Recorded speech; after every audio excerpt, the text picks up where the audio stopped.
Có những ngày chẳng buồn để khóc, cũng không vui để mỉm cười.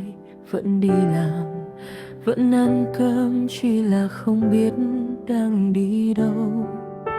Nhìn quanh ai cũng có vẻ ổn, chỉ mình đứng giữa lưng chừng.